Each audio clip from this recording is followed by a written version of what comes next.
You're listening to the Monday Night Community Show with Daniel on BRFM. This is the Daniel Monday Night Community Show on demand through YouTube. Thank you very much for choosing to listen to us through this method. If you'd like to keep up to date with when I add new interviews, then subscribe to this channel. Next we're going to be talking to John. It's part of our regular update we do with the Sheerness Town team. As always, it's great to see you here in the studio.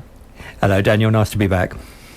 Well, I think you're going to update us a little bit about what's been happening in the town this weekend, I think. Yes, I mean, obviously it was the August bank holiday, so you know it's going to be raining. But Saturday was really nice. We had absolute sort of good weather until the evening for that. And what's been happening is we've discovered that we've got a really good demand now for our pitches and barrows around the Sheerness Town Centre. And on Saturday we had 3 out all around the clock tower, which is the most popular area at the moment. We had one regular. We had Kevin Bates there with his sweet shop, which is based at Victory Street, and he was on his own stall selling every sweet you could think of there. And then we had 2 new ones, which is really great news. We had sheppey artist John Nurden, hoping I've pronounced that correctly, but a lot of your listeners will probably be aware of him, particularly if they're on Facebook. John has got a really great way of painting all things sheppey. Sometimes he goes back in time and recreates sort of Christmases and things like that, and other times he's painting views right from the various bridges we've got to the towns to the countryside, and he was there for the first time, selling some paintings, some originals, and also some prints, and he did really well. He said he told me he'd sold a good few. I'm not quite sure how many that is, but obviously enough to make him want to book the pitch again. And he said it generated a lot of interest. So he's given a lot of cards away, which is quite nice, because not always when you're wandering around Sheerness are you prepared or planning to buy something for your wall, but that should be good. And then our other newcomer was Kyle Ratcliffe. Now Kyle and his family run the Ratcliffe family farm in Elmley, which is near the the bee farm. Oh yeah. Well, it's near there, and he's got, I say a small holding, but it's actually quite a big holding. He's got a flock of sheep there. He's got heaven knows how many chickens, and he's got I don't know, is it a herd of pigs? No, it can't be a herd of pigs. What's the collective I don't know now? Myself, actually. A grunt of pigs, anyway. But much to my horror, he sort of breeds the pigs for sheppey made or sheppey reared pork, and he was selling local sheppey sausages on Saturday, and he was due to be there with his family till about 3:30, and at about 2 o'clock I got a call to say, John, I've got to go, I've sold out. So that's really good news, and I know he's going to be delivering sausages and pork chops and anything else that you like in that sort of idea, and eggs, of course, to anyone who wants them. So again, he's on Facebook, and he's on the Sheerness Town Team Facebook, so if anybody is connected to Facebook with the BRFM site and your own site, just sort of track down Sheerness Town Team, and you'll find Kyle Ratcliffe's Facebook page there as well. That was his very first market. He's only been on sheppey for a few years now, and because the pigs are just about sort of old enough to go and meet their maker, so that was an experiment for him. He's delighted, over the moon with it, and now he's booked to be there every last Saturday of the month, because I think that's how long it takes for the food to be processed and turned into sausages and other things that pigs make. he had some Tamworth Cumberland sausages on Saturday, which were selling like hotcakes. In fact, they were selling better than hotcakes. So that was really good. We've actually got 19 licensed pitches in Sheerness, right the way along the high street. Have you got any idea where those are? No, where are they? Well, I can tell you we've got 4 pitches at the clock tower, and they're going very quickly now. Of those, we also have 3 barrows, which your listeners may have seen. Certainly one was out on Saturday, and they're sort of highly gaily painted barrows. We've got one in the garage at the moment being repaired, but so we've got 2 others. And then we've got working our way down with the co-op in Sheerness High Street. There's an alleyway just beside the co-op going into Trinity car park. So we've got 2 pitches there. We've got 3 pitches at the High Street junction with Wood Street, which is where Woody's nightclub used to be for those as old as me. As I said, we've got 4 at the clock tower. We've got 3 pitches at the Russell Street junction with High Street, which is where the 21 stories, where the old Tesco building used to be, just around the corner from the old library. Then move down to the train station.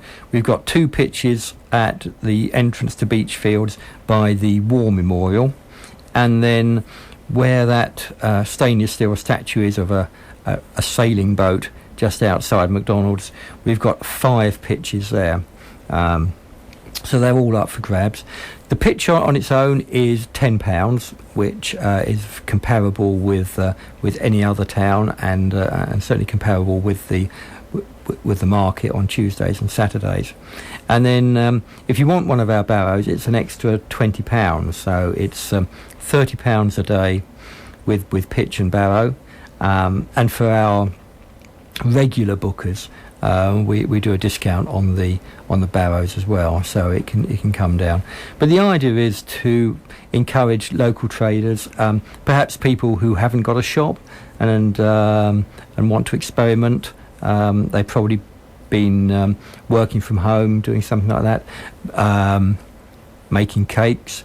I mean, certainly one of the first people to use our barrows was Karen Lawrence, who started making cupcakes. In fact, she's a mum of 3, and she came along for our Christmas market last December, and heard that we had some barrows and said, "Oh, can we hire one?" And she'd baked some cakes, and they just sold just like that. Well, they were hot cakes. They were selling really quick, and as a result of that, she went on and worked some other markets. And last weekend, she actually opened her first shop, which is brilliant news. It gives you an idea of what the barrows can do and the pitches. It allows you to try out some ideas with the public, see if it sells, see if it doesn't. And then she's and a friend have teamed up, and they've taken over a former DIY shop in Minster High Street called the Abbey Cake Shop. So we're very proud of that from a Sheerness Town team. Although they haven't opened in Sheerness, it certainly means that we helped them in a sort of when they were doing their sort of fledgling best, and it's nice that they've been able to find premises in Sheerness. They spent something like 6 weeks converting the shop. It was a derelict inside, and they had a budget of £3,000 and 6 weeks to turn it into a half decent store, and they've done a tremendous job. They called on all their friends and family, putting in favours left, right and centre, particularly for their husbands, who helped sort of gut the shop, rebuild it, decorate it. The counter looks really nice and sort of rustic, and I was asking them the other day, I said, "Oh, who did you get to build that?" And they said, "Well, our husbands did that. They just sort of collected some old pallets, cut the wood up, stained it, and hammered it in, and it looked so good, so effective. And they opened, as I said, not this Saturday gone, but the Saturday before. And again, by 12:30, they'd sold out of cakes. They'd baked 250, 300 cakes the night before, and within, they opened at 11. So within an hour and a half, within 90 minutes, they'd sold out. So one of them had to disappear back off home to start baking again. They were saying that they were only planning to bake every other day because they didn't think there would be a demand for that. Well, that's sort of gone out the window, so that they're baking every day now. And I think you're going to cover how things have gone, or some of the things that have happened since we last spoke. I think you're going to start off with Promenade. Well, I suppose I will. I mean, the last time I was in, I was sort of pontificating about the Promenade Festival, which had a parade through Sheerness Town Centre back in August, but obviously we're still in August until tomorrow, aren't we? And also the Sheppey Pirates Festival, which was on the same day at Barnes Point. The Sheppey Pirates, blessed with really good weather, lots of bands playing, and record attendance. It was just superb to see the Sheppey Pirates, who have kind of taken a back seat over the past few years because they don't do the World Walking the Plank Championships anymore, but they've got the following back with the Pirates Landing at Barton's Point Coastal Park, and that was good. It was teeming with youngsters, boys and girls, just screaming at the Pirates, trying to push them away. They came in on I suppose fleet is quite a little bit of an exaggeration. They came in with about 3 rowing boats and some paddle boards. There were 8 pirates on one paddle board, looking very nervous and very unbalanced. They came in with water balloons, the biggest water fight I have ever seen, and despite what all the boys and girls tried to do, they did make a landing. And once again took over the Isle of Sheppey for that weekend, and they camped there, and did displays of water jousting and firing their enormous big cannon and musket fights as well. So that was really good. So that was quite another success for the Isle of Sheppey. And then on the same day, we had, as you mentioned, the Promenade Parade, and that went exceptionally well as well. And it had a giant. Did you see it, Daniel? No, I didn't get a chance to see that. I was there at the launch at the Rose Street Cottage when they launched it on the Friday, the whole festival. But I didn't get along to the parade, unfortunately.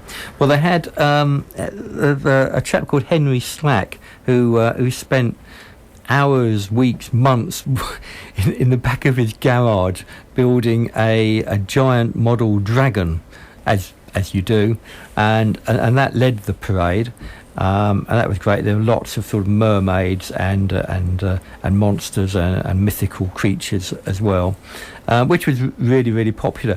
And strange enough, that was one of the reasons why, out of the blue, we suddenly ended up with the Moody Mermaid mural on the wall of the sort of fun amusement arcade just by the sandpit. Have you seen that? Yes, yeah, I've seen it, and it I think it got some even national press, didn't it, at one stage? Yes, it did. Well, it's been fairly controversial because I think I was kind of aware that it had been commissioned, but as the Sheerness Town team, we didn't get a look in on that one. And my understanding was it was going to be like an old sort of McGill saucy postcard from the 1960s, nice and colourful. I was quite looking forward to that. And then monitoring our Facebook page, the Sheerness Town Team Facebook page, I suddenly became aware that not everybody was particularly happy with this mural, and people were saying it was terrible. It shouldn't be anywhere near children because it was near the sandpit. So I thought, well, I better go and have a look at this. And it starts off with welcome to Sheerness, which I thought, well, that's a good start. We'll go along with that. So you'll have a blast. And then if you look closely, you'll see that this rather gloomy-looking mermaid is about to push the plunger of some TNT explosives, which are linked to our famous wreck off the coast of Sheerness. The SSS Richard Montgomery, which of course your listeners will know is an old American munition ship which broke its back off Sheerness and sank in the Second World War, packed to the rafters or packed to the gunnels with ammunition, explosives, bombs, and most of them, I'm pretty sure, are still there, because it is I suppose, a danger. Think you'll find that most sort of sheppey inhabitants that are aware of it just sort of take it for granted, and it's part of sheppey life. We sort of lived with it for 75 odd years or whatever, and that's interesting. But some of the newcomers weren't too happy. They said, well, what's going on here? And there was a little sort of article in the Sheerness Times Guardian, which was picked up by the Nationals. It went viral with a lot of Facebook and Twitter and websites. It was in the Sun, the Daily Mirror, and also appeared half page in the Daily Mail, which has caused a certain sort of consternation, I suppose. There are two ways of looking at it. Some people I've spoken to have said that it's appalling, that it shows Sheerness and the Isle of Sheppey in a bad light. My feeling is that, particularly during August and summer, when we need the tourists, it has suddenly highlighted the Isle of Sheppey to a whole new audience that weren't aware that we were just sort of 50, 60 miles away from London. And if we got about how many does the Daily Mail sell to? It has about 4 million readers.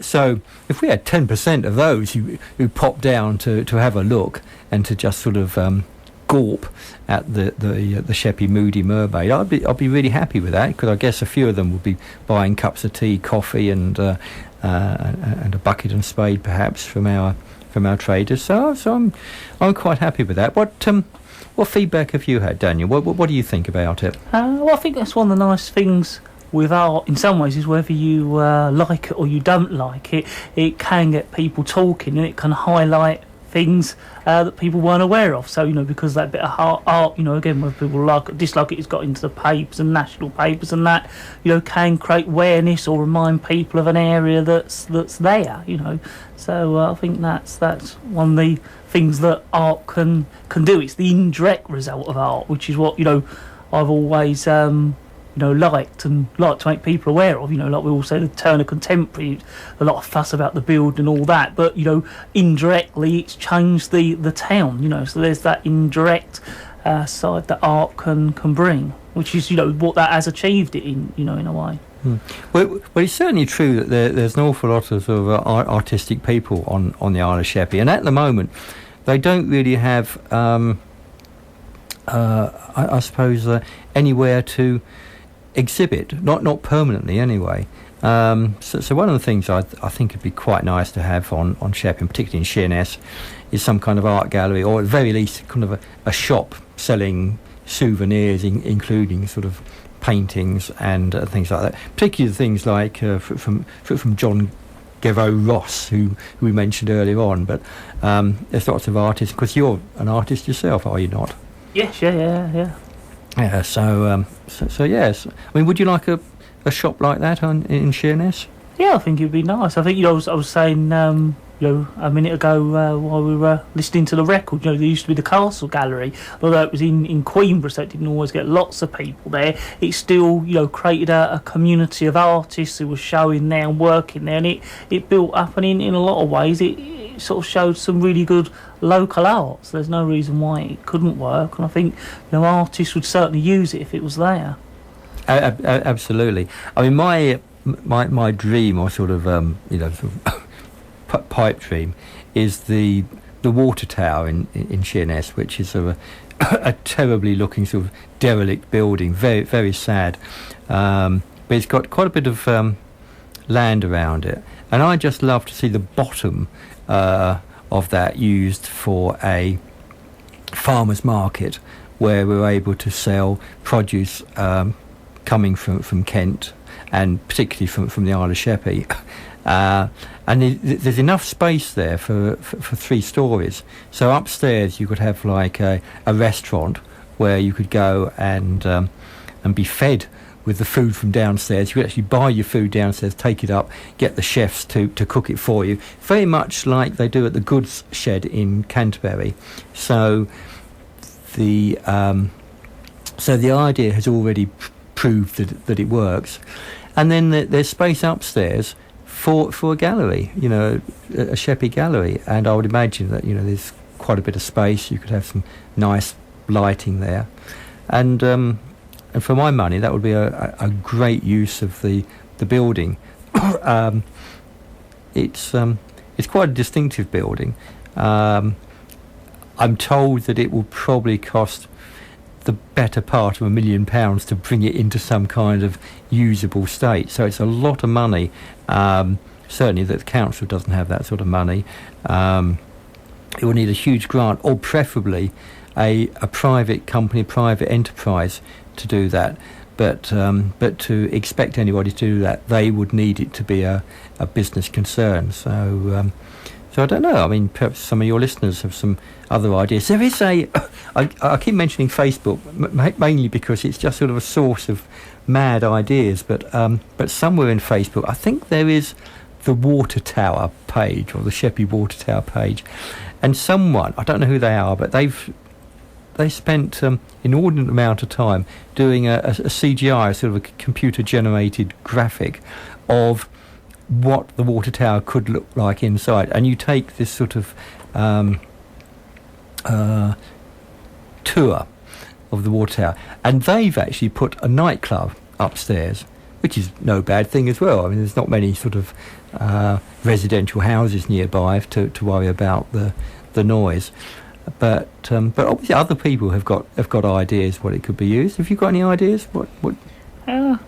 Not fully, but I know it is a lovely, iconic building. I've certainly photographed it different times. So I know there was a stage where it got completely... they washed the building, didn't they, outside? And it was almost like an outside do-up, and I photographed it a lot, and I thought, something's going to happen there, and then it sort of sat derelict up to where it is now. So it'd certainly be nice to see it in use. That was a great sort of, well, it was a good thing at the time. It's sad now, but they did sort of clean the bricks. They repointed it, and the person who had the property, I think he put iron railings all the way around the outside to just improve it. But I gather I'm sort of talking sort of third hand here that there wasn't enough planning permission involved, and he had to take the railings down. I think then he lost heart. But that whole area of Sheerness there, including the old council offices in Trinity Road, that would be nice to see that redeveloped in some form, because there's some gardens there which are, I have to say, could do with a bit more sort of tender loving care. If any of your listeners have any ideas, be delighted to hear from them, and if they've got any money, that would be even better, I think. I think you wanted to sort of do a roundup, I think, wasn't it, John, next? Well, we've got the next stage coming up now, so I just wanted to sort of let everybody know what other plans the Sheerness Town team have for the town centre. Our next big event is in December, and that's dated Saturday the 5th of December, where we are going to have to turn on the Christmas lights. We are out trying to buy some new ones to put up, make sure that we're sort of tip-top for Sheerness again this year. I'm hoping to get a celebrity switch to switch it on. It's early days yet, but I'll put out a few feelers, which would just make it nice for all the youngsters of the island to come down. That Saturday the 5th of December, it coincides with Small Business Day, national event. So it's an opportunity to support your local sort of traders and your independent shops. It will also include the Lantern Parade, the Sheppey Lantern Parade, which is now an annual affair on the Isle of Sheppey at Sheerness. We're hoping to once again, like last year, have a Santa's Grotto for all the mums to bring their youngsters down. I think the Round Table is planning to hold a Santa race on that day, which will include a whole raft of Santa Clauses, or people dressed as Santas, racing from one end of the high street to the other. So if nothing else, that should be a bit fun. I'm not quite sure what the sort of plural noun of Santa Clauses are. Is it a sleigh of Father Christmases? I don't know. I suppose it could be, yeah. But we've got those, and again, we're hoping to have a rerun of our Christmas market.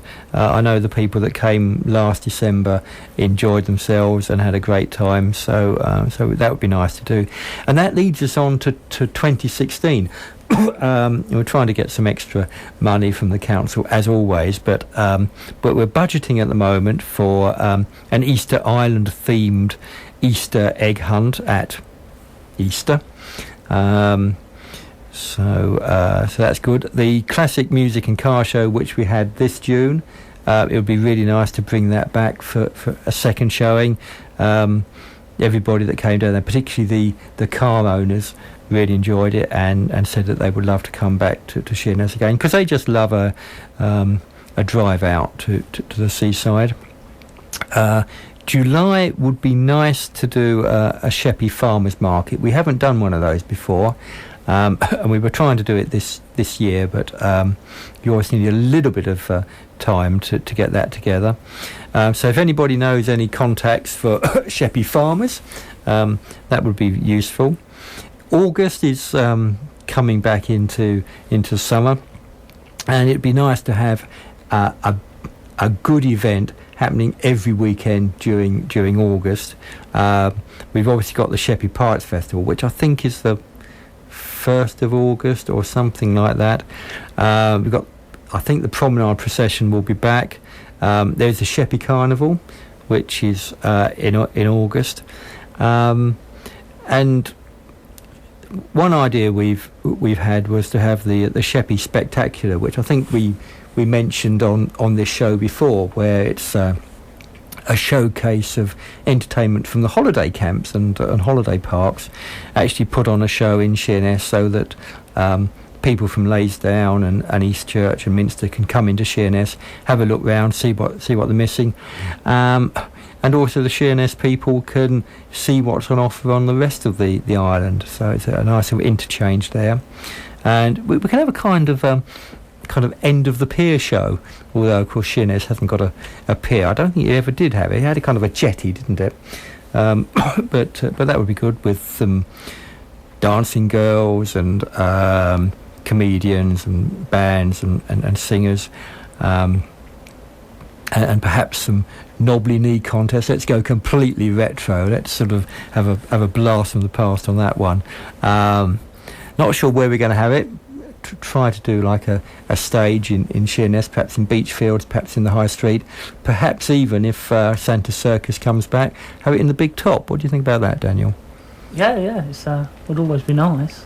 So that's our plans for 2016. And as always, if anybody wants to come and help with the Sheerness Town team, we're all volunteers. None of us get paid, but you just need to have a real passion for the Isle of Sheppey and Sheerness in particular. All ideas are welcome. We have meetings once a month, usually on a Monday. Our next meeting, I think, is the 5th of September, which will be in the back part of the Bell and Lion, the Wetherspoons pub in Sheerness, at 6:30, so everyone's welcome there. And if they want to get in touch with me, they can just sort of look at the Sheerness Town Team Facebook page, send me a message, and I'll get back to them as soon as I can. John, as always, it's been great to have you here once again, updating us on what's happening Sheerness-wise. Thank you. That is John, all as part of the regular slot we do here at the Monday Night Community Show. John coming in to update us on Sheerness, the Sheerness Town Team.